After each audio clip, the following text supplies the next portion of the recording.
Buenas noches con todas y con todas. En primer lugar, agradecerles su asistencia y participación el día de hoy en este webinar y también agradecer a Gaceta Jurídica y a Soluciones Laborales por darnos la oportunidad desde el aula de Gaceta de poder compartir con ustedes el día de hoy.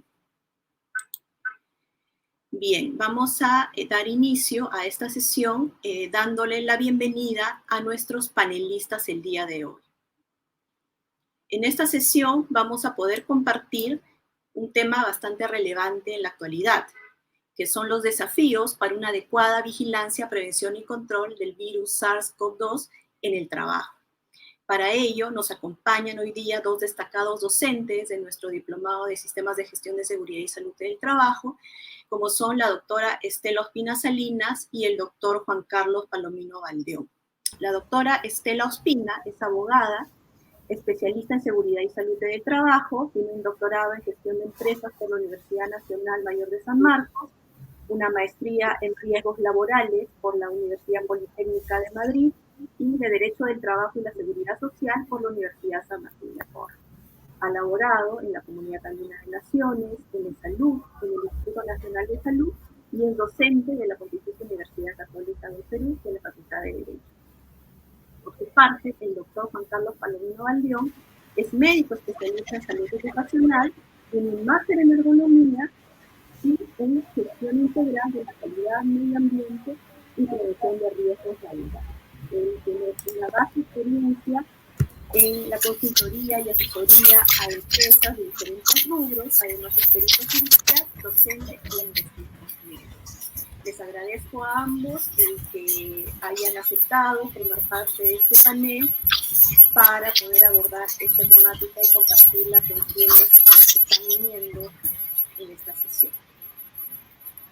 Estoy compartiendo la pantalla y vamos a dar inicio y vamos a contextualizar la temática antes de dar inicio a esta conversación con nuestros docentes. Lo primero que hay que señalar es que a partir del 11 de marzo del año 2020, que es cuando la Organización Mundial de la Salud declara la pandemia de la COVID-19, pues esto implica un cambio en diferentes niveles de la vida de todos y todas, ¿no? La COVID-19, como ustedes saben, es una enfermedad que es causada por un tipo de virus, ¿no? De la familia de los coronavirus, que es el SARS-CoV-2. Obviamente esta enfermedad causa pues una afección grave a las vías respiratorias, ¿no? Y es un virus que se conoció a raíz de que China pues pone en alerta de estas infecciones, estas neumonías víricas que se empezó a presentar a partir de finales del año 2019, ¿no? Tenemos casi 2 años de pandemia, ya el 11 de marzo cumplimos 2 años, y durante este tiempo, pues, ha sido todo un desafío para los estados, la situación en la que nos encontramos, ¿no? Porque además este virus ha ido presentando una serie de variantes pues, que han implicado estudiar los nuevos síntomas, la letalidad o gravedad de la enfermedad que generan, etcétera, lo que implica pues un desafío al esfuerzo que realizan los estados a nivel mundial, no solamente en Perú, en su lucha para superar la pandemia. Ahora bien, ¿cómo es que esto ha sido abordado en el Perú, ¿no? Ante esta pandemia, ¿qué es lo que el Estado peruano ha hecho durante estos 23 meses, ¿no? Justamente coincidiendo con la declaratoria de pandemia de la Organización Mundial de la Salud, en el Perú se declaró la emergencia sanitaria nacional para prepararnos en esta primera ola que se nos venía encima, ¿no? A los pocos días, el gobierno creyó necesario adicionalmente declarar un estado de emergencia nacional. Y este estado de emergencia nacional vino acompañado de una serie de medidas que se han ido tomando a lo largo del tiempo, ¿no? En primer lugar, y en un primer momento de la pandemia, se optó por el aislamiento social obligatorio, lo que conocemos normalmente como la cuarentena, ¿no? Esta cuarentena tuvo sus excepciones, ¿no? Aún existían grupos de personas que necesitaban salir a trabajar para poder mantener los servicios esenciales para la población. Entonces había una cuarentena con sus excepciones.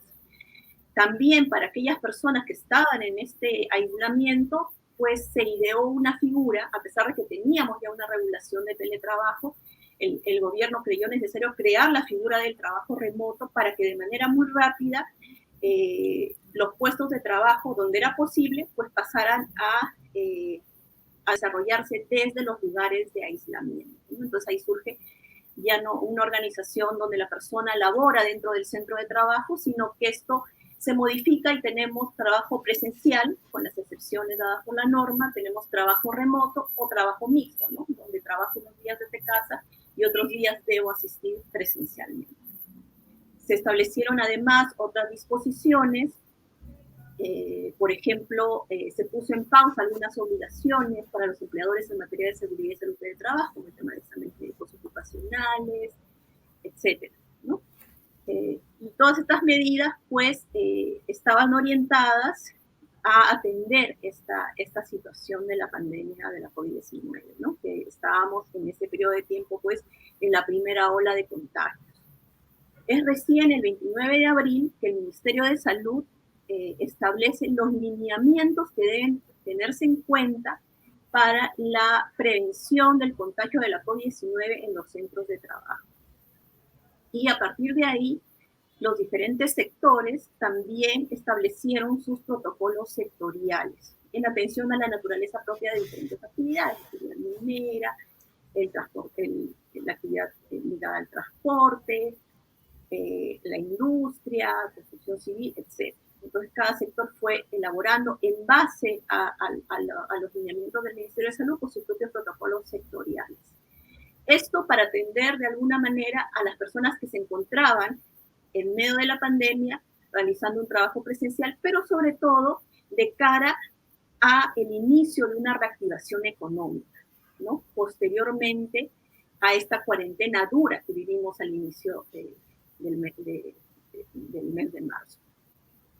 Y es así que a inicios de mayo, a través del Decreto Supremo 080, es que se establece la reactivación económica en 4 fases, ¿no? Que se iban a ir aprobando aquellas actividades que podían ir reanudando actividades.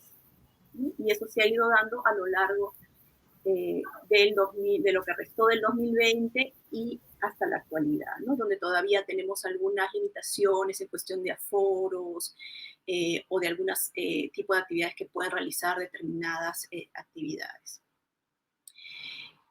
Ahora bien, tal vez lo importante de resaltar acá es que desde este 29 de abril, que sale la primera norma que establece los lineamientos del Ministerio de Salud en materia de vigilancia, prevención y control en el centro de trabajo para prevenir el contagio de los trabajadores, de los y las trabajadoras, esta norma ha ido variando en el tiempo, ¿no? En el año 2020 se modificó, o mejor dicho, se derogó esta primera norma, dando origen a la resolución ministerial 448, y posteriormente, ya para finales de 2020, se volvió a modificar, aprobándose unos nuevos lineamientos a través de la resolución ministerial 972.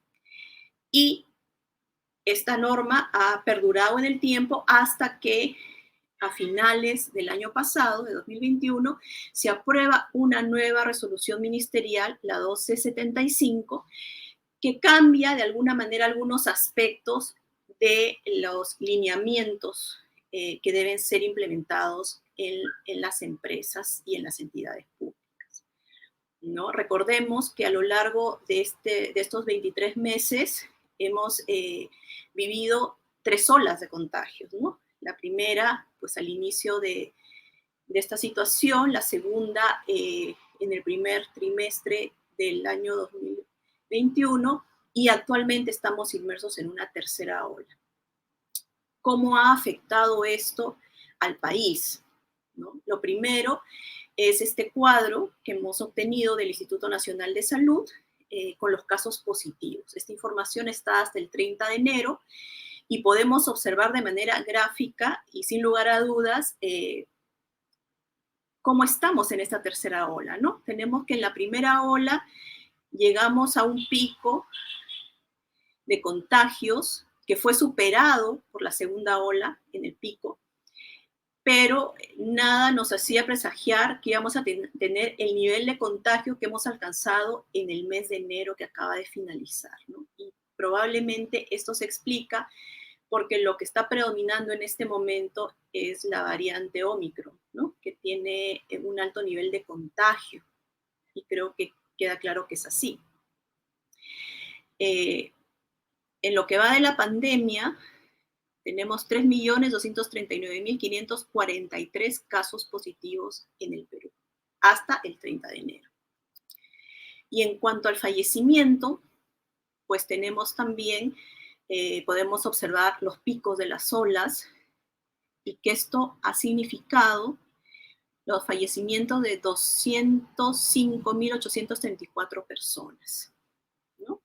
Padres, hijos, profesionales destacados que han perdido la vida a causa de esta enfermedad.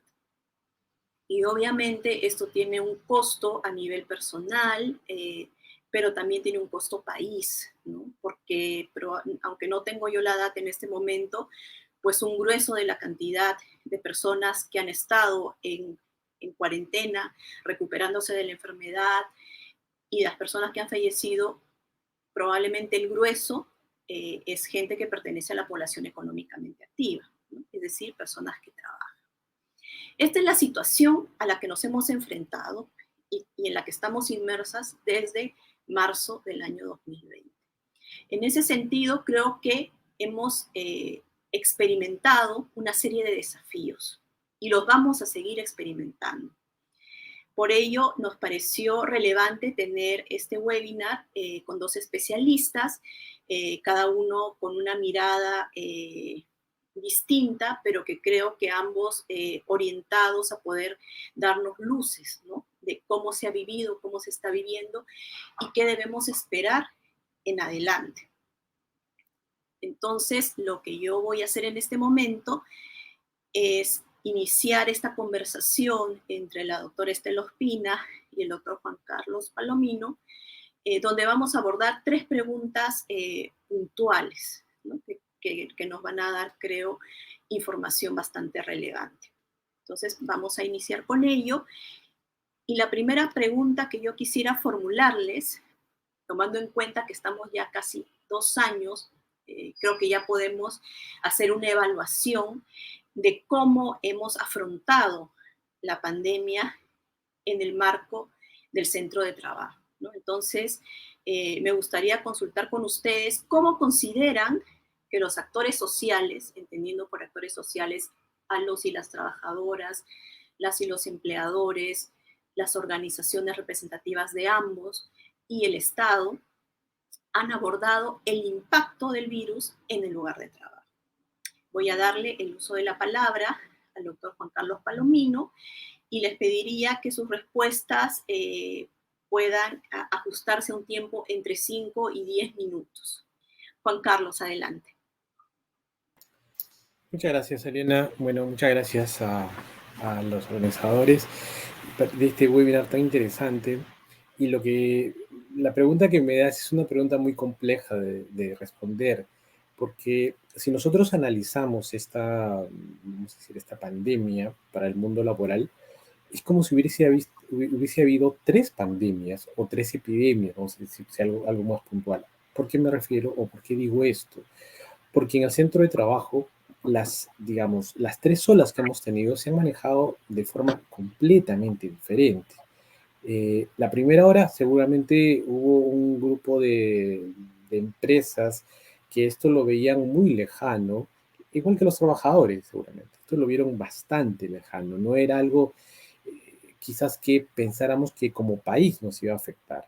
Y la preparación para esta situación fue realmente precaria, en el sentido que se hizo, vamos a decir, semanas, días antes de que ocurriese todo esto. E incluso muchos de algunas de las empresas que nosotros hemos visto lo hicieron sobre ya la declaración de la alerta sanitaria, el estado de emergencia, etcétera. Entonces, esa es una primera mirada que yo creo que tenemos que revisar ¿qué hicimos en la primera ola? No accionamos y no trabajamos en conjunto eh, como si estaba pasando en otras partes del mundo, ¿no?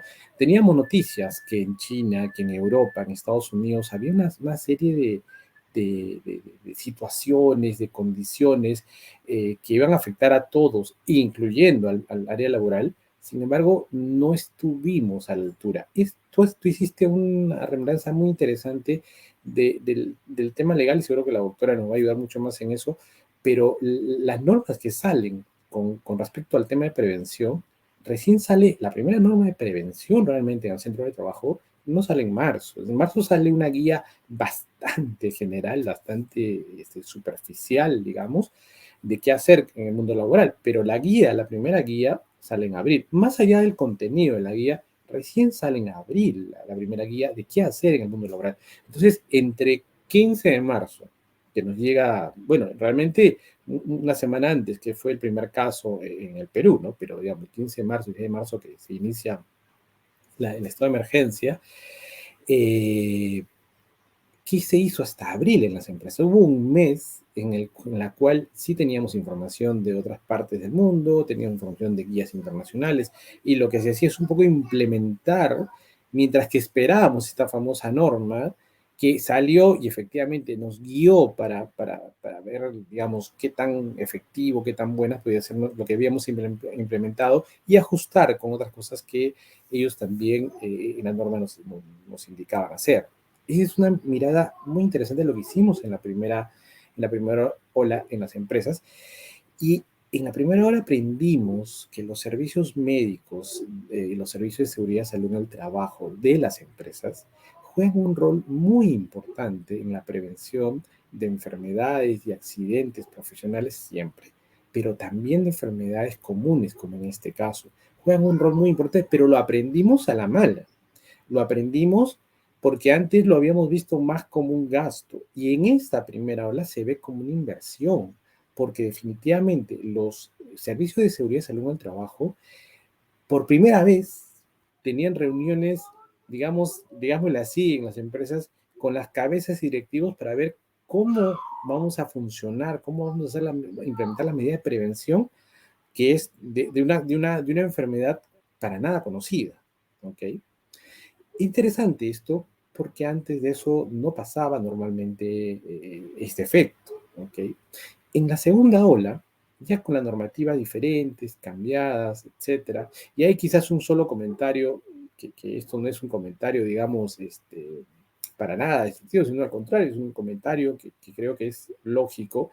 Las normativas que iban saliendo iban ajustándose, salían, se volvían a ajustar, y daban un paso, retrocedían dos, y en verdad no era tanto porque las personas que planteasen las normas no hubiesen sabido qué hacer o qué colocar. Simplemente la enfermedad no se conocía.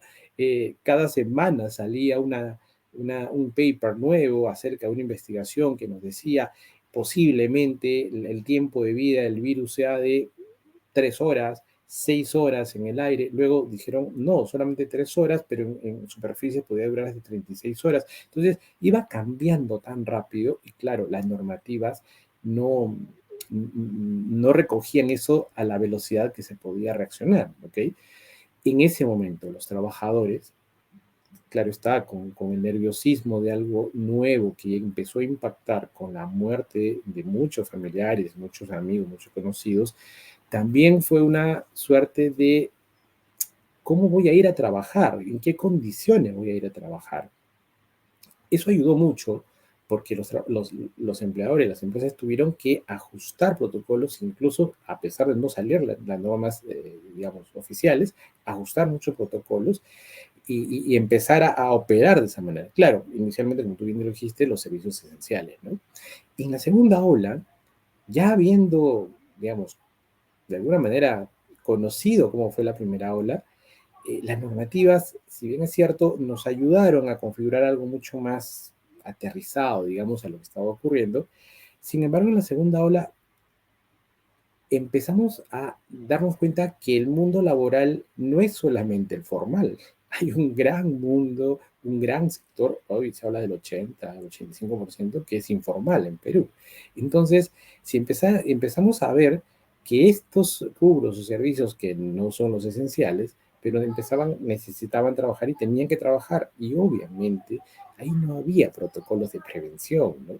Mientras que nosotros en empresas, vamos a decirle formales, teníamos que exigir el uso de máscara, el uso de lavado de manos, el uso de una serie de acciones, veíamos que en otras empresas que no eran formales, realmente el tema preventivo era bastante precario, ¿sí? Claro, compartíamos los mismos grandes problemas, ¿no? Como los servicios médicos de atención hospitalaria, todos los trabajadores, la congestión de todos estos servicios de salud, etcétera, compartíamos eso, ¿no? Y en esta tercera ola, para finalizar un poco la primera pregunta, yo creo que los empleadores ya tuvieron una mejor mirada de lo que había pasado en las dos primeras olas y que ya estábamos más o menos preparados para afrontar. Sin embargo, en el caso de los trabajadores, siempre se recordó qué pasó en la primera ola, qué pasó en la segunda ola, y, lamentablemente los efectos devastadores, ¿no? Eh, de muertes y comorbilidades post-COVID, es decir, secuelas post-COVID, que el temor ha sido tan grande que esta tercera ola, que por suerte ya se introduce también la variable de vacunación, hace que el efecto en la salud de los trabajadores no sea ni como la primera ni como la segunda. Sin embargo, como ustedes lo han visto, la cantidad de casos, la cantidad, vamos a decir, 3 o 4 veces más que el pico más alto de la primera o la segunda, hizo que colapse los servicios de seguridad y salud en el trabajo, ¿sí? ¿Por qué? Porque la normativa que sale el 3 de diciembre, me parece que fue la última, la más actualizada, estaba mirando las dos variantes previas o las variantes previas, no miraba la nueva variante con nuevas características, ¿ok? Entonces, cuando comienza la tercera ola, si bien es cierto, no había fallecimientos, no había, digamos, las consecuencias que hubo la primera y la segunda, tanta era la cantidad de gente que se tenía que atender y cumplir con la normativa que era bastante exigente, pero más pensando para su segunda o primera ola y no para esta tercera, que ya no se daban abasto. En la primera y segunda ola no se dio abasto las áreas de seguridad y trabajo, pero en la tercera ha sido peor. Tanto así que en la tercera ola los servicios médicos de salud, de clínicas privadas y seguramente nacionales también, ya no atendían a los pacientes, a los trabajadores cuando tenían sintomatología. ¿Qué hacían los trabajadores? Volteaban a su médico ocupacional, a su área de seguridad y salud, los llamaban para no reportar que están con síntomas, sino para que ellos también tomen la consulta como si fuese una consulta médica. Eso hacía que el servicio de seguridad y salud del trabajo no solamente ya de por sí estaba congestionado, sino eso se congestionaba mucho más. Esto no fue tan rápidamente entendido por muchas organizaciones que no pusieron un foco muy fuerte en empoderar o por lo menos fortalecer los servicios de seguridad en un trabajo.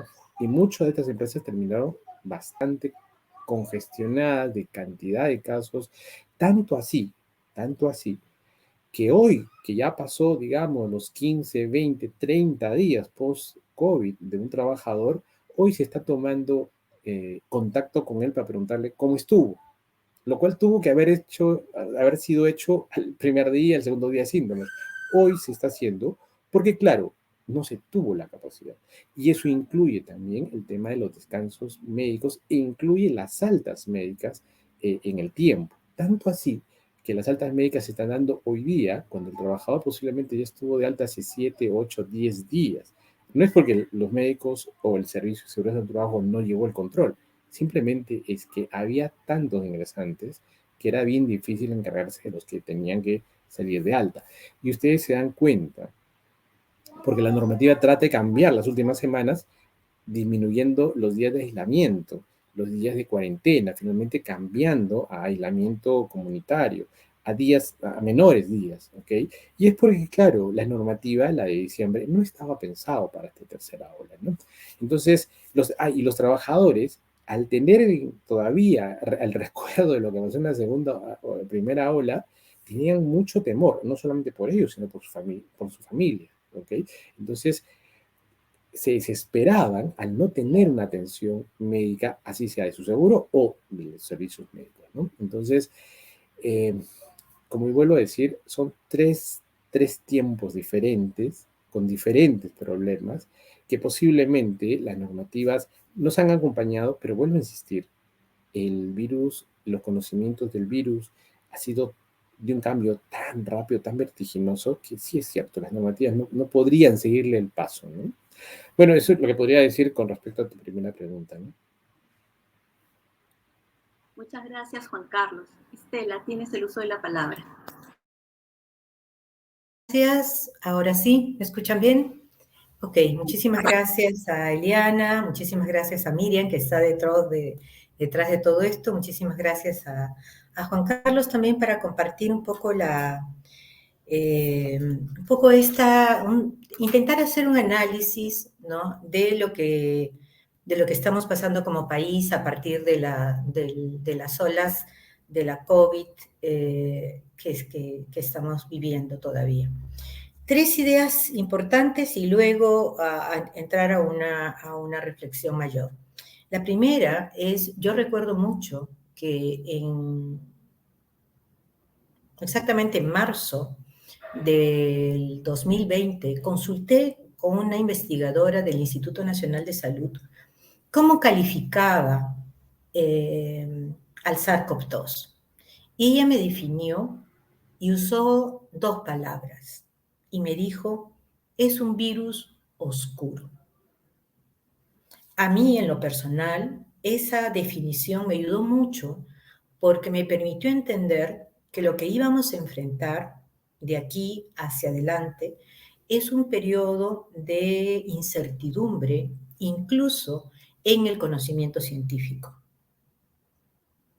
De tal manera que los pasos que diéramos desde los distintos actores sociales, pues iban a tener algunos trompicones, ¿no? Entonces, esa es la primera idea que me parece importante señalarla, ¿no? La segunda idea tiene que ver con un tema de las afectaciones. Eliana mencionaba que teníamos, y justamente yo también lo acabo de confirmar, 205.000, casi 400 fallecidos en el país, lo cual nos convierte en uno de los países del mundo con mayor tasa de mortalidad, ¿no? O sea, la letalidad en nuestro país ha sido extremadamente alta. Pero no es una letalidad cualquiera. O sea, cuando uno le pone lupa, por ejemplo ahora, Ahora, nuestra letalidad está sobre 7.6, de acuerdo con la sala situacional del MINSA. Sin embargo, cuando uno mira, ¿no?, por ejemplo, Ica, ¿no?, donde hay agroindustria, estamos sobre 11 o 12. Cuando uno mira La Libertad o cuando uno mira Lambayeque, donde tenemos agroindustria, nuevamente también estamos sobre 10, 11 o 12. Esa fue una de las cosas que me he preguntado mucho a lo largo de este tiempo. Por lo siguiente, soy de las personas que en el Perú perdió muchos amigos muy cercanos, como Walter Varillas, como Lucho Gallegos, como Manuel Dahmer, en fin, o sea, para no enumerar la cantidad de personas queridas que perdí. Y por eso mi mayor solidaridad con las viudas, con los viudos, con los huérfanos. Esa es la otra cosa que me llama mucho la atención, porque somos hoy por hoy uno de los países que tiene la mayor cantidad de huérfanos y huérfanas como resultado de una pandemia tan dura y tan terrible. Sin embargo, efectivamente, el nivel de solidaridad que uno aprecia o que uno trata de encontrar, como sociedad deja mucho que desear, ¿no? Juan Carlos nos decía, sentimos que estamos llamando por teléfono después de un mes a un trabajador, a una familia, ¿no?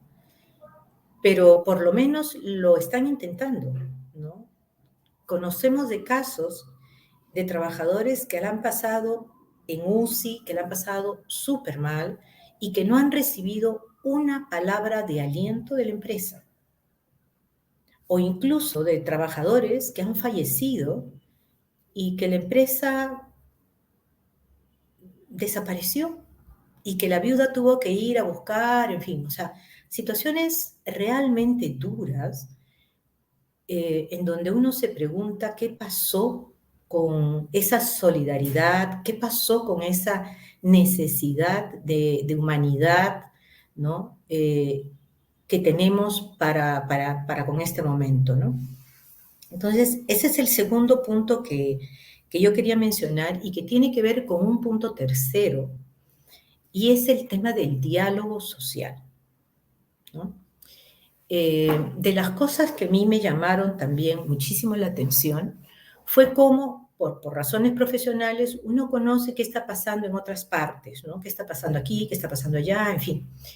Y me llamaba muchísimo la atención que, por ejemplo, mientras acá las decisiones normativas, por ejemplo, implementar de manera cuasi obligatoria un modo que se llama trabajo remoto, ¿no? Dejando de lado el teletrabajo o intentando, ni siquiera intentaron modificar y hacer una especie de mix para facilitar, no, simplemente se impuso un modo que se llama trabajo remoto que prácticamente no tenía ningún derecho para los trabajadores o las trabajadoras, excepto el trabajar en casa, con todos los gastos a cargo del trabajador y la trabajadora. La gente se preguntaba, ¿y ahora qué pasó con la seguridad y salud en el trabajo? Y había que decirles, oye, no pasó nada, se trasladó a tu casa. Allí los riesgos biológicos, los riesgos psicosociales, los riesgos disergonómicos están allí y por tanto el empleador, la empresa va a tener que afrontar de manera adecuada este tipo de labor que se está desarrollando en este caso del centro de trabajo a tu domicilio. Entonces, esta falta de diálogo y esta imposición se mantiene hasta ahora y tenemos una normativa sui generis en América Latina que se llama trabajo remoto. Colombia ha intentado por ahí medio también aplicarla, pero por ejemplo países como República Dominicana, que uno agarra y dice, oye, República Dominicana, ¿no? O sea, no está tan mal, tiene un modo de teletrabajo digno, con derechos, ¿no? Y que además fue consensuado entre los actores sociales. Se reunieron en Uruguay. ¿Quién adoptó las normas en Uruguay en relación con el tema de seguridad y salud en el trabajo? El Consejo Nacional de Seguridad y Salud en el Trabajo que existe en Uruguay.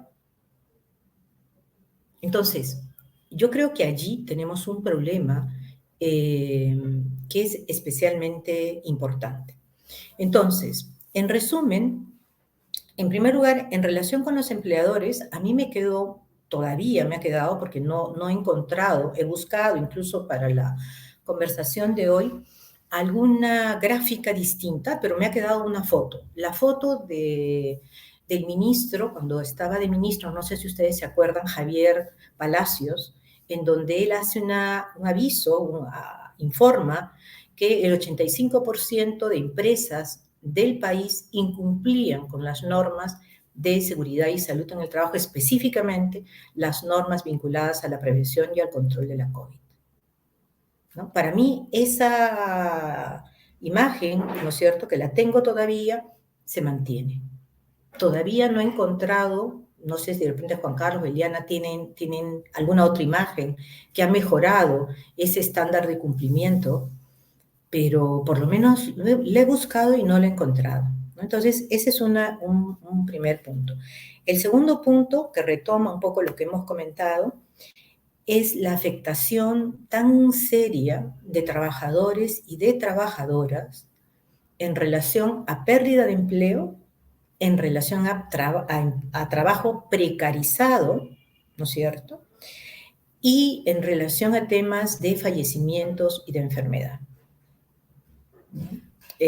Como decía Juan Carlos, el tema de haber vivido como 3 momentos, efectivamente han sido vividos de esa manera también, ¿no?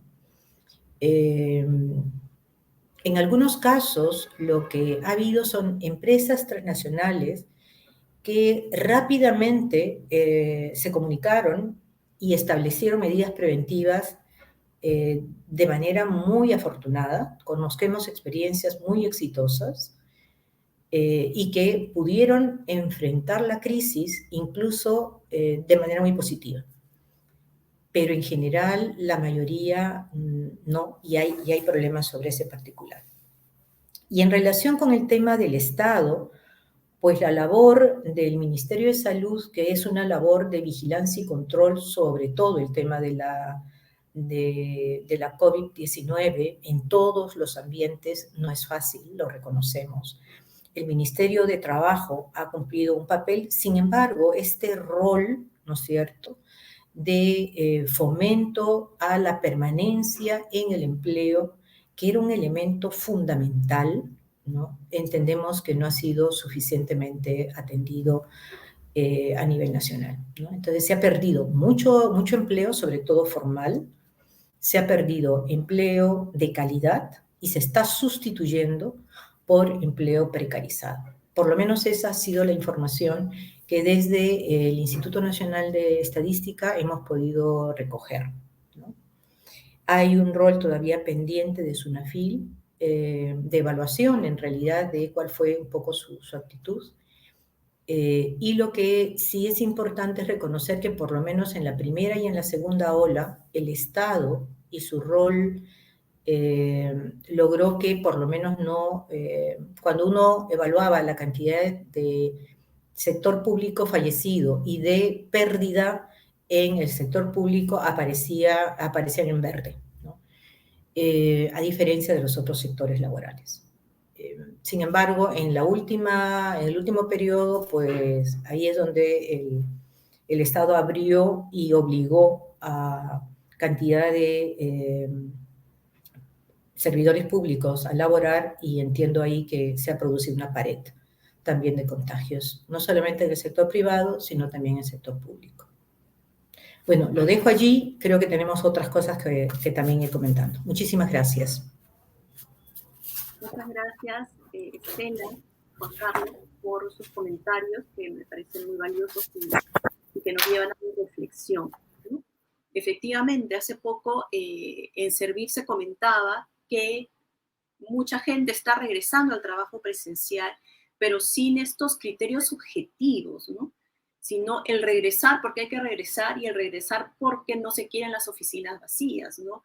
Y de hecho, el implementar esto en un contexto de tercera ola ha ocasionado que entidades, justamente mencionaban RENIEC, Banco de la Nación, que habían locales de estas entidades que habían tenido que cerrar porque todos los trabajadores o casi todos los trabajadores se habían contagiado, ¿no? Entonces, hay que ver ahí realmente cómo se están cumpliendo estas normas, cómo se está cumpliendo con la priorización del trabajo remoto que está vigente tanto para el sector público como para el sector privado, y con qué criterios objetivos se están tomando estas decisiones tanto en las empresas públicas como en las entidades públicas y las empresas privadas, ¿no?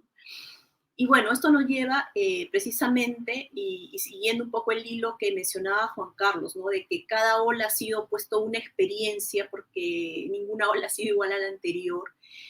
Ahorita estamos en esta tercera ola, marcada por una variante con un nivel de contagio bastante elevado, Espero que se haya podido ver la gráfica que presenté, donde la cantidad de contagios que se han presentado en enero triplican o cuatriplican los contagios máximos que se dieron en las olas anteriores, ¿no? Y eso obviamente tiene un impacto en los servicios de salud y en las empresas. Entonces, precisamente por ahí va esta segunda pregunta, que es, actualmente, en este contexto de tercera ola, ¿cuáles consideran ustedes que son las principales medidas que tanto empleadores, trabajadores y el Estado deben adoptar o reforzar para garantizar el desarrollo empresarial con una adecuada protección de los trabajadores y trabajadoras, ¿no? Porque efectivamente el COVID no es responsabilidad de los empleadores ni de los trabajadores. Los empleadores necesitan seguir trabajando, necesitan seguir sacando adelante sus empresas, sus servicios, pero también los trabajadores necesitan trabajar, pero en condiciones adecuadas, ¿no? Que protejan su vida y su integridad. ¿Cuáles consideran que son esas medidas que en este momento deberían adoptarse o reforzarse desde el Estado, desde los trabajadores y sus representantes, ¿no? ¿Qué rol juegan los gremios sindicales o los gremios empresariales y las empresas en este contexto? Juan Carlos, cedo el uso de la palabra. Muchas gracias, Elena. Bueno, cuando miramos, digamos, lo que ha pasado con la tercera ola, cuando pensamos, ya, ¿y ahora qué hacemos? ¿No? ¿Y ahora qué hacemos con esta variante como empresa, como trabajadores? ¿Qué hacemos realmente? La respuesta tiene que ser simple. Tenemos que hacer lo que realmente ayude a la prevención. Y esto parece fácil, porque alguien va a decir, claro, es lavarse la mano, el distanciamiento social, una buena ventilación. Por ahí alguien me dirá, sí, pero también los pediluvios, quizás tomar la temperatura, quizás algo más. No, es lo que realmente nos ayude a la prevención. Y eso tiene que ser recogido, a mi criterio, también por las normativas vigentes. ¿Okay? Hoy yo no puedo hacer una toma de temperatura aleatoria, que dice la norma, hay que hacerla, cuando se sabe que la toma de temperatura no nos ayuda como quisiéramos o como hubiésemos pensado. ¿Okay? Hoy yo no puedo pedirle, yo sé que por ahí alguien me va a decir, no estoy de acuerdo, oye, no se puede, usted es libre de no vacunarse, cuando sabemos que los niveles de vacunación, de los que están vacunados, los niveles de hospitalización y de UCI, de uso de UCI, son bajísimos a diferencia de los no vacunados. ¿Okay? De los que tienen segunda versus tercera dosis, los que tienen tercera dosis tienen niveles bajísimos. Entonces, lo que yo creo que tenemos que hacer es empezar a echar mano a la ciencia y decir, ok, ¿cuáles son aquellas medidas que realmente suman un gran beneficio para conseguir el objetivo de la prevención? Una primera medida es la ventilación. Y alguien puede pensar, esto es fácil. Fácil cuando pensamos en un puesto de trabajo operativo, quizás. ¿Ok? Y ni así, incluso. Pero es mucho más complicado en una oficina. No, abrimos las ventanas, claro, si hablamos de un primer piso, un segundo piso. Cuando hablamos de empresas de oficinas de mucho más pisos o en edificios, la ventilación ya no puede ser natural, tiene que ser artificial y tiene que tener ciertos parámetros. ¿Okay? Entonces, por ejemplo, y hay toda una ciencia sobre ventilación, pero deberíamos invertir en ventilación. Lo que debemos invertir en equipo de protección personal. Ok, hoy tenemos que hacer, no sé, usar solamente la quirúrgica y la comunitaria, ¿no? La de tela. Ok, ¿y por qué no usamos una KN95? Sí, protege más. ¿Cada cuánto la cambiamos? ¿Cuáles son los parámetros para ver si esta sigue funcionando o no sigue funcionando? Y lavarnos las manos, ¿qué tanto nos ayuda? Sí, nos ayuda, tanto como pensamos, quizás no. ¿Okay? Ese tipo de medidas que realmente impacten mucho más en la prevención. Y algo que parece, y la doctora Estela lo había comentado muy bien, si tenemos un peligro en el puesto de trabajo, independientemente del peligro que sea, lo primero que hay que buscar eliminarlo. En este caso no podemos eliminarlo. Sustituirlo, tampoco podemos sustituirlo. Poner un control de ingeniería, sí puede ser un control de ingeniería, pero o poner un control administrativo, que en este caso sería el trabajo fuera del puesto de trabajo, en remoto o como teletrabajo, que es un tema ya de discusión que la doctora ha tocado muy bien. que tendría que darse.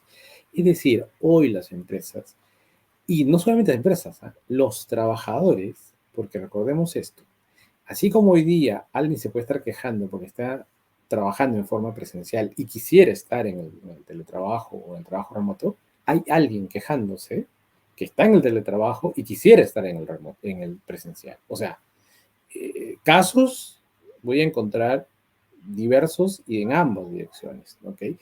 Pero lo que sí deberíamos hacer es que aquel trabajador que no justifica estar en presencial, en modalidad presencial, porque su trabajo realmente puede ser desarrollado en forma remota o quizás de forma híbrida, con un día, 2 días para reuniones o, no sé, para lo que planifique el equipo, debería trabajar. Hoy es imposible pensar, o debería ser imposible pensar para un empleador, sea el Estado o privado, que el trabajador tenga que ir para ocupar una oficina, como bien dijiste tú. No, es impensable.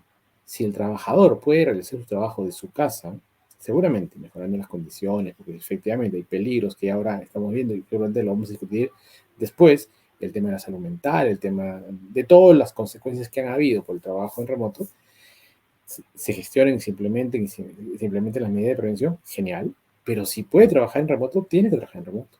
¿Sí? Y aquel que tenga que trabajar en presencial, tenemos que cuidar no solamente el puesto de trabajo, sino también empezar a mirar cómo llega al puesto de trabajo. Porque eso también fue un tema de discusión de todas estas 3 pandemias, ¿no? Cuidamos mucho el tema del puesto y qué pasó con el camino, cómo transita, en qué medio de transporte va, ¿ok? Y el otro tema, que si hoy en la tercera ola no lo miramos y lo miramos como una prioridad, no va a pasar no va a cambiar ningún indicador, todos van a seguir siendo muy altos, de absentismo laboral, es el contagio extralaboral.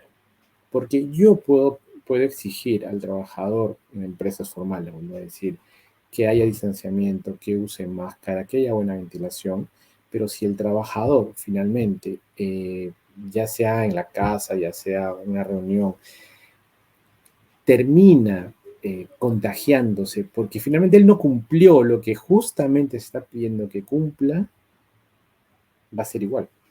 Porque finalmente ese trabajador va a llegar al trabajo enfermo y quizás contagie, quizás no, pero va a llegar al trabajo.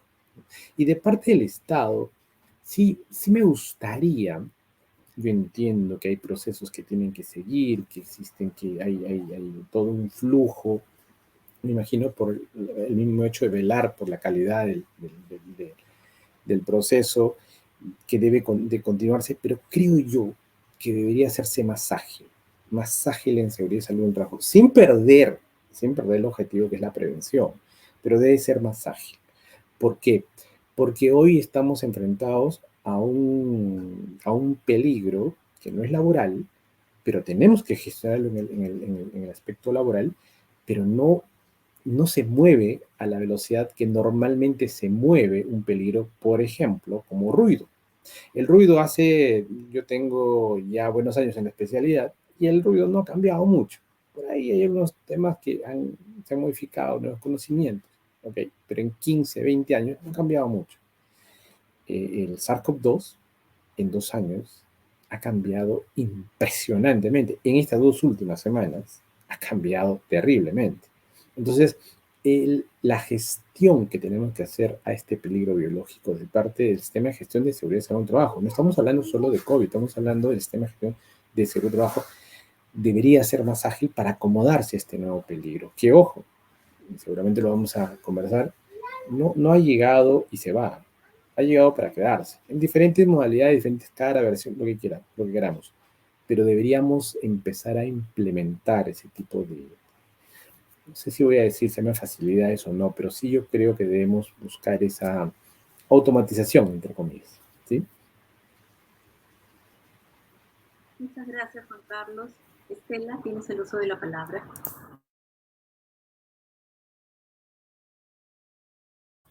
Bien, muchas gracias. En esta oportunidad sí coincidir con Juan Carlos, porque efectivamente cuando uno se pregunta, y de hecho, varias preguntas es, ¿y ahora qué hacemos, verdad? O sea, ¿y ahora qué hacemos con Omicron? Y lo que tenemos, yo creo que tener mucha claridad es en el tema de la ventilación. Yo creo que eso es fundamental, ¿no? Y es muy curioso porque hay grandes empresas que tienen y que además han adquirido o han alquilado estos edificios cerrados, ¿verdad? De alta tecnología, ¿no es cierto? Pero cerrados, ¿no? Y donde todo el tema de los cambios en el proceso de acceso a una ventilación son costosos. Entonces, sin embargo, como en algún momento comentaba con alguien que me preguntaba esto, yo le decía, mira, o inviertes ahora, ¿no? O inviertes pasado mañana, pero o cambias de local. Porque no es que como, y esa es la segunda coincidencia con Juan Carlos, no es que el virus vino, ¿no es cierto? Y ya se va a ir pasado mañana. No. Este virus tiene la secuencia de todo virus, que puede durar 100 años, ¿no es cierto? O sea, pasarán 10 años hasta que pase de la fase pandémica a la fase endémica, y en la endemia, pues, seguirá, ¿no? Y tenemos que acostumbrarnos a convivir de una manera saludable, y una de esos elementos fundamentales es la ventilación. Entonces, creo que insistir para los empleadores y las empleadoras en la importancia de la ventilación es fundamental. Ahora, en los cambios normativos se ha introducido, pero como bien ha señalado Juan Carlos, es toda una disciplina de la ingeniería, poco conocida, la verdad, ¿no es cierto? Hay todavía cosas por explorar allí, pero justamente es un área de investigación. Y creo que va a ser uno de los elementos fundamentales en los próximos años para las empresas. O sea, cómo reordenar los procesos productivos de tal manera que el elemento de la ventilación cobre una especial prioridad, y cómo modificamos esos ambientes cerrados, ¿no es cierto?, con aire acondicionado puro. ¿Se podrá modificar? ¿Los filtros EPA serán suficientes? En fin, hay muchas preguntas por ahí. No soy experta en el tema, así que simplemente me encargo de hacer preguntas, ¿no? O sea, no tengo capacidad de respuesta, como les digo, solo pregunto.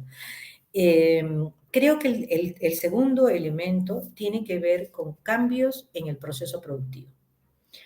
No puede ser que no es solamente aforo, ¿no? Son cambios en la propia dinámica productiva. Entonces, por ejemplo, me comentaban, en una línea, ¿no?, de producción, mantienen a trabajadores y a trabajadoras cada 30 centímetros. Entonces, claro, uno estornudó y acabó con la cadena, con Omicron, así de simple. Entonces, ¿vamos a seguir manteniendo ese esquema de producción? Necesitamos algún tipo, la ingeniería va a ser fundamental. Por eso es que una de las cosas que me parece como una carencia hoy por hoy en las empresas es poder la inclusión de los ingenieros, técnicos en seguridad, que puedan colaborar también con estas dinámicas, porque el médico y la enfermera tienen un rol, pero no van a resolver los temas de ingeniería, porque no es su labor. O sea, eso es lo que yo les explico. O sea, ¿qué le vas a pedir al ingeniero, al médico, a la médica, que te reconfigure, ¿no es cierto?, un proceso productivo? Porque no es su chamba, no es su chamba. Ellos evaluarán, ¿no es cierto?, y determinarán determinado tipo de valores de higiene con un higienista, ¿no? Entonces, este tema de la necesidad de invertir en prevención ya se ha subrayado. Lo que me alegra en medio de todo es que hay empresas que lo han hecho y lo han hecho muy bien, ¿no? Han invertido, lo han hecho muy bien, y hoy por hoy además te lo dicen, tengo el orgullo de no tener un solo trabajador fallecido. Me consta, o sea, que hay empresas que te dicen, mira, tengo X cantidad de trabajadores y durante todo este tiempo no ha fallecido un trabajador o una trabajadora. Y te lo dicen, ¿no? A diferencia de otras empresas que tienen, no voy a comentar los números. Entonces, creo que ese es el segundo elemento. El tercer elemento tiene que ver con el aforo. Nosotros como peruanos y peruanas tenemos la costumbre de estar la banda del choclito, ¿no? O sea, mientras más juntitos estamos todos, como que nos sentimos mejor. Y esto ya se acabó. O sea, necesitamos, ¿no es cierto?, el famoso 1,5 o 2 metros de distancia para que los aerosoles tengan, en fin, la movilidad que corresponda, etcétera, etcétera, etcétera. Entonces, el tema del aforo es otro elemento fundamental. Yo voy a insistir y seguiré insistiendo en el tema de la vacunación. Hay empresas que lo han hecho estupendamente y han facilitado los procesos de vacunación, incluso con personal que era antivacuna, ¿no? Entonces, ha habido personal antivacuna en algunas empresas y con distintas técnicas han logrado efectivamente convencer a esos trabajadores o trabajadoras que se han vacunado y como correctamente dice Juan Carlos, la curva de mortalidad que tenemos en el país es una curva relativamente baja. Pero ¿qué hubiera pasado si no se hubieran vacunado? ¿No? Y ahí yo creo que el Estado ha tenido un buen comportamiento desde el Ministerio de Salud en el sentido de una exigencia y una puesta a disposición de todos y de todas de una vacunación correcta y adecuada. En el caso de las vacunaciones y de las sucesivas vacunaciones, porque no es que ya, ¿verdad?, ya acabó el ciclo el ciclo de la vacunación, ya son 2 más 1, ¿no?, de refuerzo. Muy probablemente de aquí a 6 meses tengamos la cuarta. En Chile, por ejemplo, ya están usando la cuarta vacuna de refuerzo, sobre todo en el ambiente laboral. Entonces, sí me parece especialmente importante este tema. Y un aspecto que Eliana mencionaba es qué más pueden hacer las empresas y el Estado, pues insistir en el tema de la tecnología 5G. ¿Por qué? Porque muchos de los procesos tecnológicos hoy por hoy necesitan un ancho de banda y una capacidad mucho mayor de la que tenemos en el país hoy por hoy. Y necesitamos, en ese sentido, ya hemos acelerado, ya hemos dado un paso muy importante en todos los procesos de digitalización. El Poder Judicial, la Fiscalía, en fin, o sea, hay, incluso en el Estado y en el sector privado, ya había un proceso muy importante. Lo que nos falta es cerrar todo esto con una tecnología que permita un soporte mayor. Y entiendo yo, por lo que he escuchado y por lo que he preguntado, que esa tecnología lo da la 5G, que podría facilitar en ese sentido no solamente el acceso a trabajadores y a trabajadoras, sino también una reducción de costos para empresas y para trabajadores y trabajadoras también, ¿no? Yo ahí lo dejaría. Muchísimas gracias.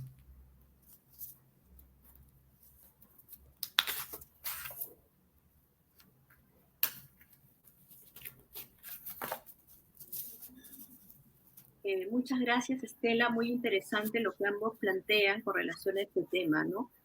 Y yo me quedaría con algo que dijo Estela, más allá del tema de los procesos productivos, de la tecnología, de todo esto, qué importante es el cambio cultural, ¿no? Tenemos tan arraigadas ciertas cosas que la pandemia nos ha quitado y que es muy difícil desaprender eso, ¿no? ¿Qué mal nos sentimos cuando no podemos darle un abrazo a alguien, darle un beso en la mejilla a alguien? Siempre hay esa necesidad del contacto físico, ¿no? Si no es la mano, que sea el codo, ¿no? Cuando en realidad, ¿qué necesidad hay de tener ese contacto? En realidad ninguno, ¿no? Si no le doy al codo a alguien, ¿pasa algo? No, ¿no? Pero pasa mucho que sentimos como que hubiera un rechazo, ¿no? No nos sentimos cómodos en esa situación.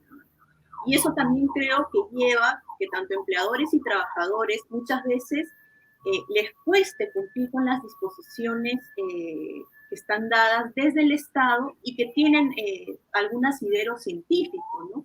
Está claro que el aforo sanitario en las entidades pues no es algo, no es un capricho, ¿no? Sino que responde a algo, ¿no?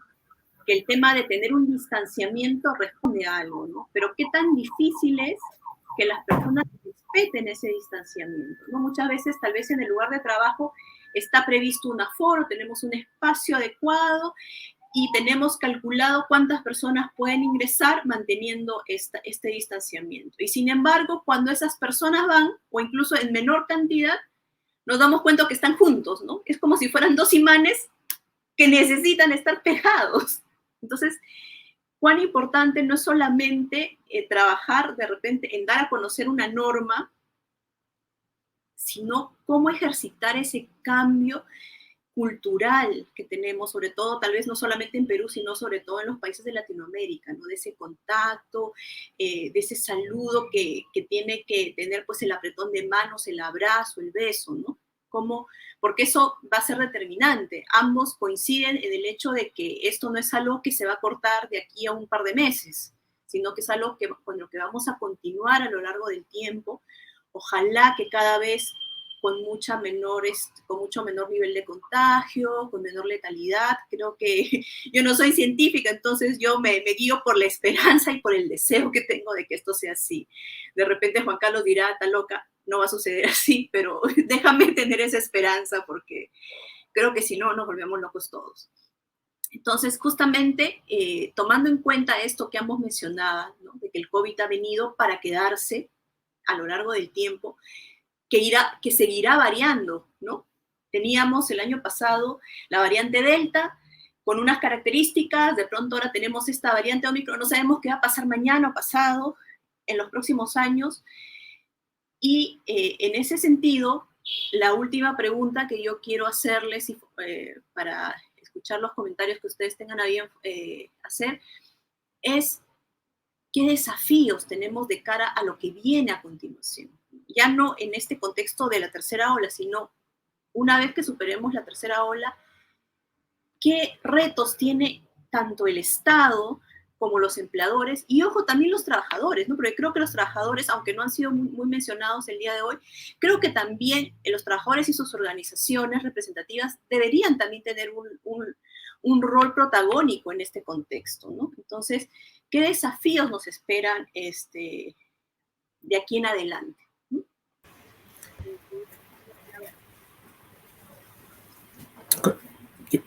¿Comienzo yo? ¿Sí? Sí, Juan Carlos. Ok, bueno, yo creo que uno de los principales desafíos de acá para adelante, como habíamos comentado, por la permanencia del virus, con diferentes matices seguramente, características, es primero el tema de la salud mental de los trabajadores. ¿Okay? En estos 2 años ha habido el trabajo remoto o el trabajo presencial, el híbrido en algunos casos, los fallecimientos de personas muy cercanas, los puestos de trabajo que han tenido que cambiar y una serie de factores personales, ¿sí?, que han afectado a la salud mental, ¿no? Obviamente, el tema laboral, la distribución y organización del trabajo también ha cambiado. Entonces, los factores de riesgo psicosocial hoy, a mi parecer, es no digamos es un peligro nuevo, es un peligro que siempre ha estado, pero que hoy, en el contexto de la pandemia y en lo que sigue a futuro, probablemente sea uno de los retos más importantes que todo empleador tiene que empezar a mirar. Y ustedes miran, pero ¿por qué tiene que mirar si esto ya existió siempre? Porque la salud mental, así como la salud física, es sumamente importante para que el trabajador pueda ser productivo, a su vez la empresa puede ser productiva, a su vez el Perú puede ser productivo. La cantidad de personas que pueden entrar a un tema voy a ponerle simplemente discapacidad por tema de salud mental, puede ser importante. Y no solo hablo de ansiedad y depresión, hablo de una serie, de un abanico de matices en tema de salud mental. Y también se puede asociar accidentes de trabajo. Ok. Entonces, ese primer punto yo creo que tiene que ser mirado como un punto de prioridad. El Perú tiene una ley de salud mental de hace un par de años que lamentablemente se reglamentó cuando justo llega la pandemia y no se ha podido desarrollar mucho. Yo creo que es el momento de desarrollarlo. Eh, Porque si no, finalmente vamos a ver no solamente las secuelas de personas trabajadores que han tenido COVID, sino que también vamos a ver la afectación de toda la familia por este tipo de situaciones en el tema emocional. Entonces yo creo que el impacto, el tema de la salud de los trabajadores y sus familias va a ser importante y tiene que ser manejado por los empleadores. El otro punto importante es que el nuevo puesto de trabajo, siempre digo el nuevo puesto de trabajo, el flamante nuevo puesto de trabajo, que es el trabajo en remoto y seguramente a futuro va a ser teletrabajo, tiene una serie de peligros que aunque alguien podría pensar que no son peligros tan importantes como trabajar dentro de una mina, de un socavón de una mina, de una tarea, de un puesto de trabajo de alto riesgo, son realmente desgastantes y puede producir enfermedad profesional y también accidente de trabajo. Claro, mira, oye, pero ¿cómo se va a accidentar en su casa? También se puede accidentar en el trabajo, en su casa, en el nuevo puesto de trabajo. Que eso también tiene que gestionarse a través del sistema de gestión regular de SST, ¿no? Yo creo que se ha visto al inicio como algo temporal y que vamos a volver, todavía no lo mires, etc. Hoy ya no debe mirarse así. Debe mirarse como algo que va a quedar, que en el tiempo va a tener que tener cierta reglamentación, pero también la prevención de los peligros, de los riesgos y las consecuencias en el lugar de trabajo, le hace domicilio, le hace, etc. Y el tercer, vamos a decir, desafío es el manejo del absentismo laboral con cada variante. Yo no voy a decir cómo va a ser, porque nadie puede saber eso, pero de que quizás llegue un punto donde ustedes me digan, pero diga, esta nueva variante no tiene 0% de la letalidad. Sí, pero hoy sabemos que nadie que tenga síntomas puede entrar a laborar de forma presencial. ¿Ok? Entonces va a tener que definirse cómo va a ser ese manejo, que aunque, ok, no hay una letalidad importante en las siguientes variantes, va a haber infectados y quizás haya miles de infectados. Hoy estamos viendo en otros países el Omicron y variantes del Omicron. No sé si ustedes han leído un artículo de eso, ya no es el Omicron, sino hay una variante y una otra variante, ¿no? Esta variante parece que se asocia más a algo, entonces yo no sé qué pasará a futuro, pero eso va a seguir pasando y que las empresas tienen que mirar el manejo del ausentismo laboral como una de sus prioridades.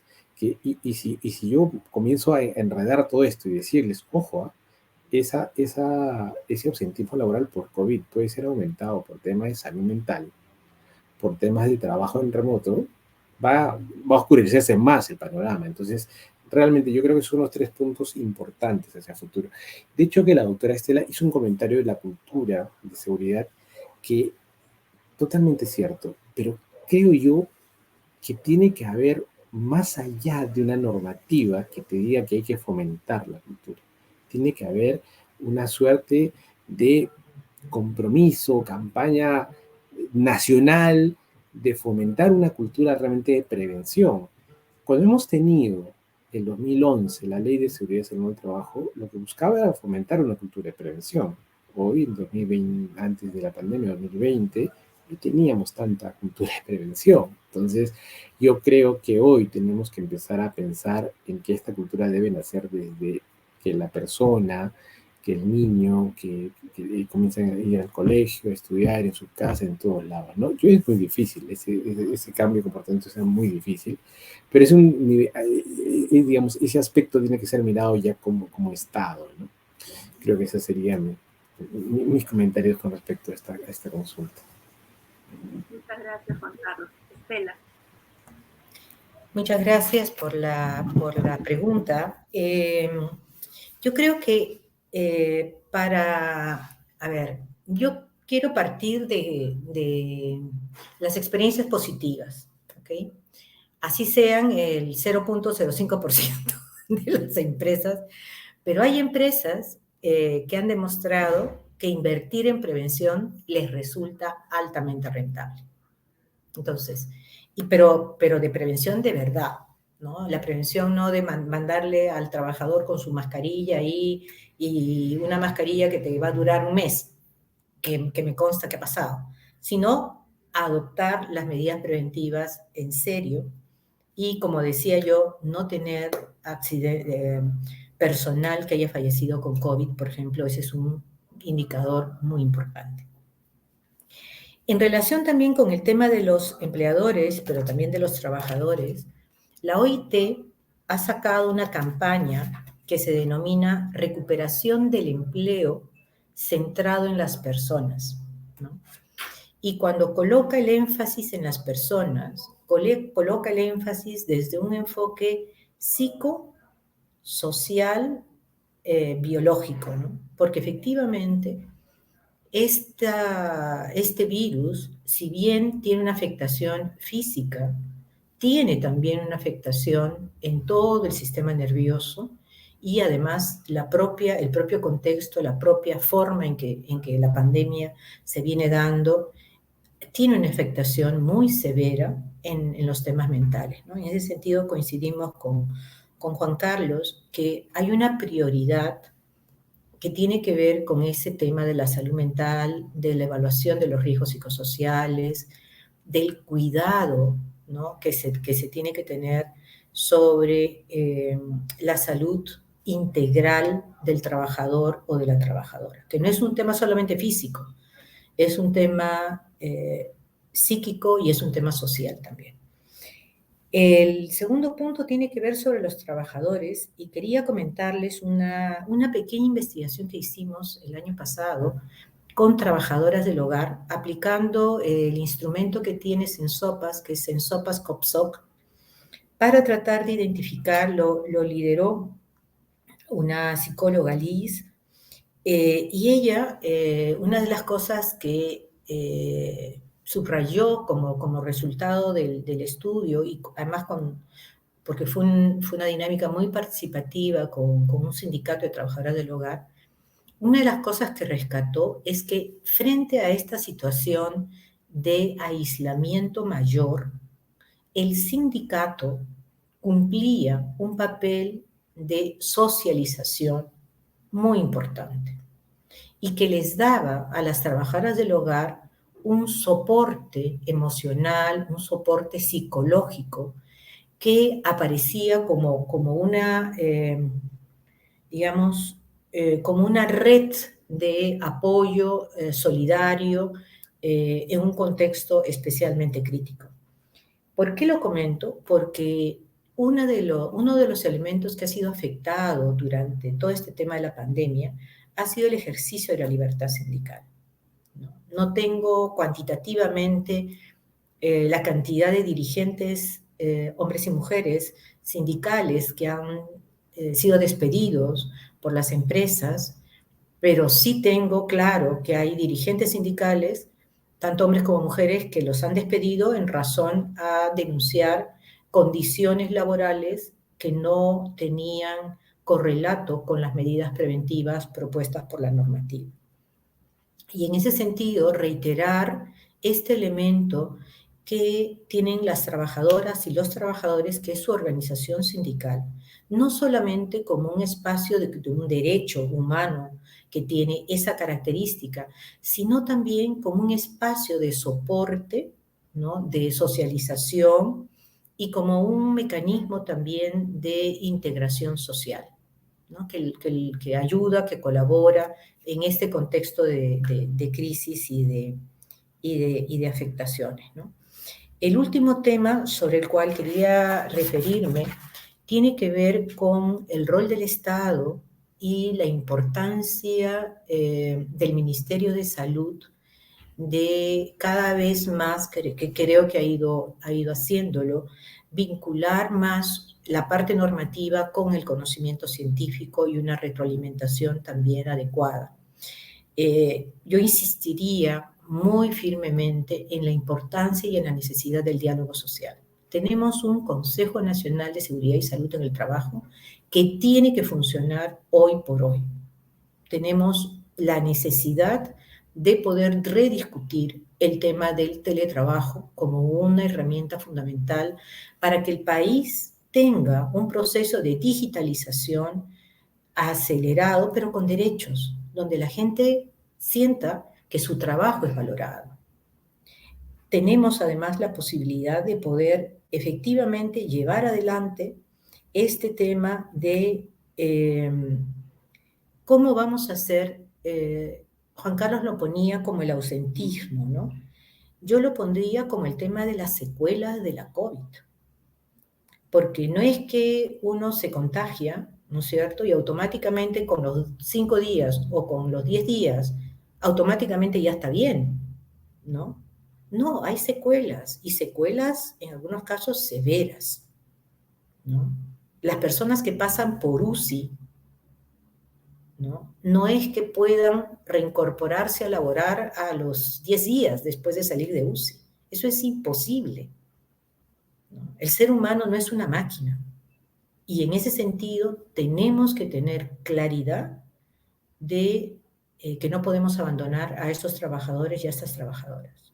O sea, no podemos aplicar, ¿no?, las normas de incapacidad sobrevenida y chao, ¿no? Te vas.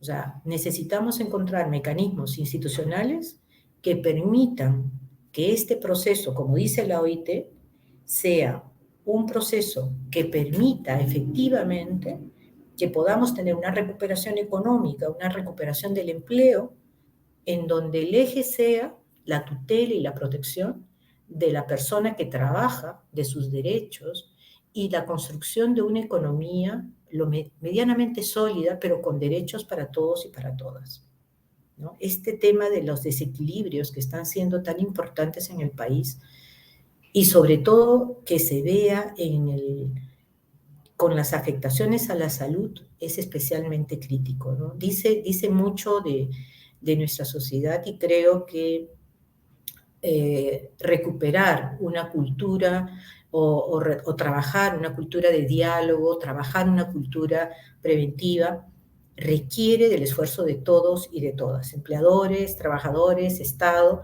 y entre todos, a pesar de las diferencias, podemos encontrar puntos en común para resolver de manera inteligente, con el concurso de todos y de todas, este tipo de nuevos retos que nos enfrenta, que tenemos que enfrentar como país. Porque no es que lo va a enfrentar el empleador por un lado, el trabajador por el otro, ¿no?, o el Estado, sino es la sociedad peruana la que está en juego, y en ese sentido yo quería agradecerles, ya estamos terminando, así que agradecer a Eliana, a Miriam nuevamente y a Juan Carlos esta oportunidad de conversar y de compartir. Hemos coincidido en varios puntos, lo cual me ha parecido especialmente interesante e importante. Muchas gracias, Estela. Creo que es muy relevante lo que señalabas, ¿no? Todos debemos estar orientados a lo que es la recuperación de la economía, pero con derechos para todas y todos. Y eso pasa por apoyar a las empresas a que realmente vuelvan a tomar el rumbo, pero que esto no implique a su vez un desconocimiento de derechos de los trabajadores y trabajadoras. Y precisamente es por eso que hay ciertos temas prioritarios que ustedes muy bien los han señalado, y yo comparto mucho de lo que ustedes han manifestado, ¿no? Por un lado está el tema de las secuelas. De hecho, yo el año pasado tuve la oportunidad de trabajar en una entidad, y efectivamente, claro, el tema de los 14 días o los 10 días tiene que ver con un tema de sigo contagiando o ya no, ¿no? Entonces, me recupero, ya no contagio y puedo reincorporarme al trabajo. Sin embargo, en aquellos casos donde no han sido asintomáticos o no han tenido síntomas leves, donde ha habido ya una hospitalización o han pasado por UCI, es sorprendente la cantidad de secuelas, tanto físicas como mentales, que sufren estas personas, ¿no? De hecho, yo he visto trabajadores que pasaban 6 meses, 8 meses y seguían con problemas motores y con afectaciones psicológicas bastante relevantes, ¿no? Que había que atender. Y por otro lado, no solamente en el aspecto psicosocial, que también creo que es un tema en los que ambos han coincidido y me sumo a ello, es el tema psicosocial, ¿no? Y no solamente de aquellos que han sufrido la enfermedad, sino de aquellos que no la han sufrido, pero han tenido pérdidas importantes o que además por el propio contexto han visto, han temido el perder su trabajo, se han visto enfrentados a un cambio organizacional de su mundo laboral de un día para el otro, ¿no? De trabajar en un lugar, en un espacio físico donde tenían todos los insumos para realizar el trabajo, han pasado a trabajar en casa, donde no siempre todos tenemos el privilegio de tener un espacio adecuado para trabajar, ¿no? Entonces hay una serie de afectaciones, ya sea por la propia enfermedad, ya sea por los cambios que ha supuesto la pandemia en la organización del trabajo, por las pérdidas que puedan haber tenido y sobre todo porque esta situación angustiante también ha llevado a que algunas situaciones de salud mental no atendidas oportunamente se vean además potenciadas en este contexto, ¿no? De hecho, cuando se realizan estas encuestas en base a estos tests aprobados por el Ministerio de Salud en estas normas que sacaron para la atención del personal de salud y de la población, de pronto encuentras un porcentaje de personas con ideas suicidas bastante relevante, ¿no? Y ahí uno no puede decir, esto no es un tema que a mí me compete. O sea, como empresa uno necesita no mirar al costado, sino enfrentar eso y decidir cómo te ayudo a salir de eso, ¿no? Y son situaciones que en muchos casos han sido originadas porque la persona ha pasado por la enfermedad de una manera muy grave, pero en otros casos son situaciones y afectaciones que ya venían de antes, que en su momento no se atendieron oportunamente y que todo lo que nos ha pasado desde marzo del 2020, pues ha hecho que esta situación empeore y ya salga a flote y no se pueda negar más, ¿no? Y entonces ahí viene también un ausentismo, no por COVID, sino por estas otras afectaciones a la salud mental, porque efectivamente no podemos mantener a una persona en estas condiciones manejando maquinaria pesada o realizando cualquier tipo de actividad que puede poner en riesgo su vida o la vida de las personas que están alrededor, ¿no? Y el hecho es cómo garantizamos que esta persona tenga la atención adecuada y tenga el tiempo necesario para recuperarse para poder volver al trabajo. Entonces, coincido con ustedes que ese es uno de los puntos interesantes que debe retomarse muy fuertemente. Y con Estela también coincido mucho en el tema del diálogo social. ¿No? Tenemos un espacio de diálogo tripartito que tal vez no es tan famoso como el Consejo Nacional de Trabajo, porque claro, cuando hablamos de remuneración, eso importa, pero no nos ponemos a pensar que no hay ninguna remuneración que nos garantice la salud, tanto física como mental. Y tenemos un espacio de diálogo que tal vez no es muy conocido, que es el Consejo Nacional de Seguridad y Salud del Trabajo, y que además es un espacio de diálogo exitoso, porque es un espacio donde se logran consensos. Es un espacio donde se sientan representantes de los empleadores, representantes de los trabajadores y representantes del Estado y se logran consensos. Es un espacio donde se han aprobado políticas nacionales 100% por consenso, planes nacionales 100% por consenso. Se han aprobado proyectos normativos 100% por consenso. El fallo no reside en el espacio de diálogo. El fallo reside después del espacio de diálogo en que las autoridades realmente cumplan con esos acuerdos y esos consensos a los que se han llegado en la mesa de diálogo. Entonces, es posible implementar todos estos temas de los que hemos hablado el día de hoy, sí es posible, y sí es posible hacerlo a través del diálogo social. Entonces, esperemos que esto se tome en cuenta y esperemos que efectivamente lo que viene en adelante permita mejorar que con toda esta experiencia que ya hemos ido acumulando, pues empiecen a tomar decisiones que estén más orientadas no solamente a reactivar la economía o a que las empresas vuelvan a sus actividades productivas, sino que éstas se desarrollen con el respeto y la protección adecuada a las y los trabajadores en un marco de consensos, ¿no? Yo les agradezco tanto a Juan Carlos y Estela por el tiempo que nos han dedicado de compartir sus experiencias, sus puntos de vista desde el conocimiento que cada uno tiene. Son profesionales excelentes ambos en sus materias y yo tengo el orgullo además de que formen parte de la plana docente del Diplomado de Sistemas de Gestión de Seguridad y Salud del Trabajo que tiene Gaceta Jurídica. El año pasado se dio inicio a este diplomado y debido al éxito que se tuvo, este año estamos repitiendo la experiencia en una segunda edición del diplomado que inicia el 18 de febrero con clases 2 días a la semana, los miércoles y viernes de 7 a 10 de la noche.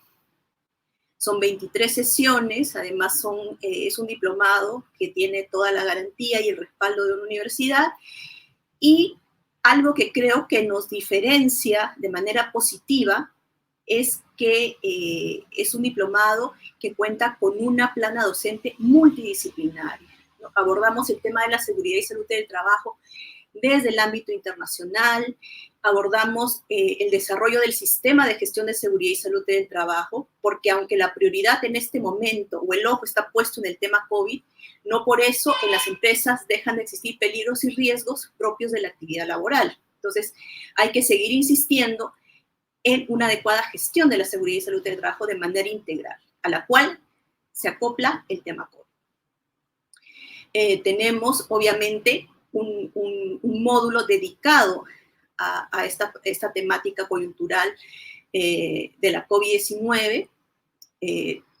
Abordamos también todo lo que son los derechos y las obligaciones de las empresas, y también abordamos el tema de las responsabilidades, ¿no? Tanto a nivel administrativo, a través de la SUNAFIL, la Inspección de Trabajo, también desde el punto de vista judicial, desde el derecho laboral, y también desde el punto de vista penal, ¿no? Los incumplimientos que constituyen delitos en materia de seguridad y salud del trabajo, ¿no? Contamos con profesionales expertos en cada una de estas materias y además con una profesional en ingeniería que además de no solamente abordar el tema desde el punto de vista teórico, sino también a través de talleres, que todo ese aprendizaje teórico, normativo, pueda ser llevado a la práctica en talleres donde podamos tener un acercamiento a todo lo que es la identificación de peligros, evaluación de riesgos, la investigación de accidentes, las inspecciones internas, etc.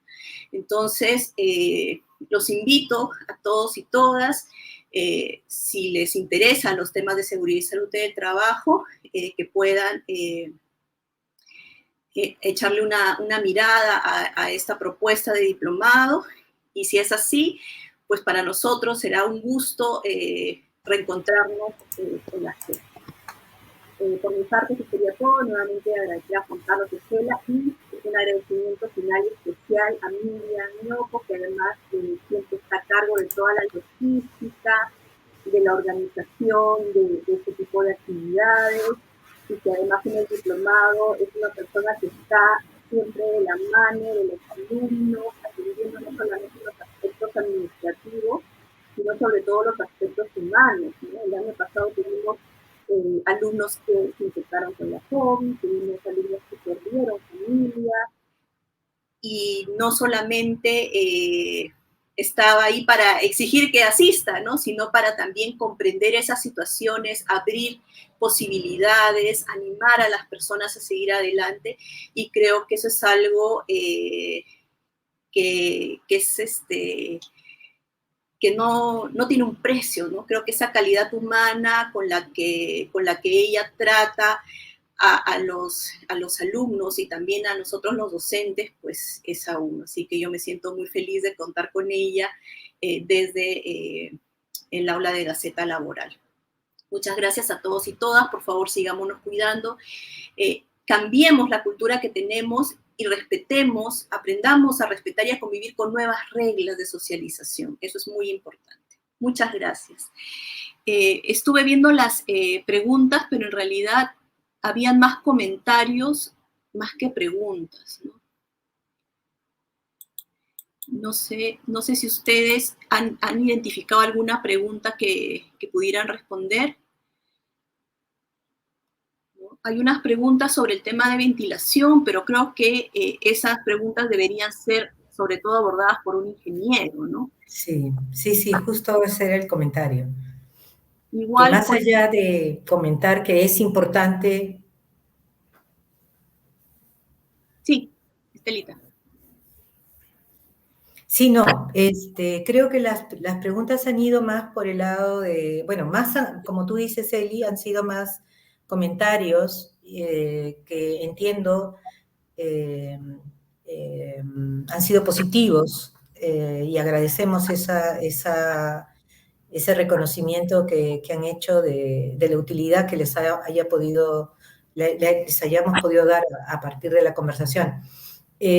La parte concreta ya de la investigación específica sobre el tema de ventilación, creo que en el curso lo podrán encontrar, en el diplomado lo podrán encontrar con la ingeniera que ve temas también de ventilación. Sí, aquí tal vez hay una pregunta que pudiera ser evaluada por Juan Carlos. Señalan que si las 2 dosis más la dosis de refuerzo habilita que un obrero regrese al trabajo a un signo de riesgo. Sí, lo que ocurre, Elena, y bueno, con respecto a esta pregunta, es que hoy conocemos que, si bien es cierto, el Omicron está siendo tratado como una infección viral, posiblemente respiratoria alta, que tiene una evolución un poco más, vamos a decir, leve y que dura menos tiempo. Eso es en base al conocimiento que tenemos en aquellos infectados que han sido vacunados, ¿no? Sin embargo, cuando hablamos de vacunados, la efectividad de estas va a variar, y claro, entre el que está vacunado con 1, con 2 o con 3 dosis. Lo que estamos viendo hoy es que aquel que tiene 3 dosis frente a esta Omicron, ojo, quizás mañana viene otra variante y quizás sea una sola dosis sea suficiente. No creo, pero bueno, por lo menos en esta Omicron, una tercera dosis te da mayor protección para esos, vamos a decir, eventos no tan favorables como una complicación hospitalaria, como llegar a UCI o la muerte en general. Entonces, si esta persona es de un grupo de riesgo o vulnerable, ¿sí?, por la misma edad o por cualquier comorbilidad, si bien es cierto, podría infectarse teniendo 2 dosis y quizás no evolucione desfavorablemente, la probabilidad disminuye de complicar si es que tiene una tercera dosis, ¿ok? Entonces, hoy tenemos que trabajar sobre probabilidades, y cuanto menor sea la probabilidad de complicación, debemos optar por esa opción. Entonces, por eso, buscar que haya una tercera dosis. Ojo, la parte científica, Luis, no lo dice cualquiera, la parte científica, no sé, científico dice la tercera dosis te protege más, perfecto. Busquemos que el trabajador en general tenga su tercera dosis, y si es de grupo de riesgo, con mayor razón tiene que tener dos. Ahora, legalmente no me voy a poner a discutir, porque la norma de alguna manera me facilita la interpretación para yo poder hacer mi análisis y que ingrese, pero desde el punto de vista científico, el que tiene la tercera dosis tiene menos probabilidad de complicarse, más aún, o sobre todo, siendo de grupo de riesgo, ¿no? Entonces, esa sería realmente la respuesta, ¿no? Muy bien, Juan Carlos, muchas gracias. Bueno, creo que eso sería todo. Muchas gracias a todos los asistentes por quedarse con nosotros todo este tiempo. Y nos hemos excedido un poco del tiempo que teníamos previsto, pero creo que ha sido muy interesante poder compartir las experiencias y sobre todo darnos cuenta que tenemos coincidencias, ¿no? Entonces creo que en los temas de seguridad y salud siempre hay coincidencias. Y que sobre todo debemos orientarnos y trabajar en función a ellas. Muchísimas gracias a todos y todas. De esta manera estaríamos cerrando el webinar del día de hoy. Muchísimas gracias a ustedes. Muchas Chao. gracias. Gracias.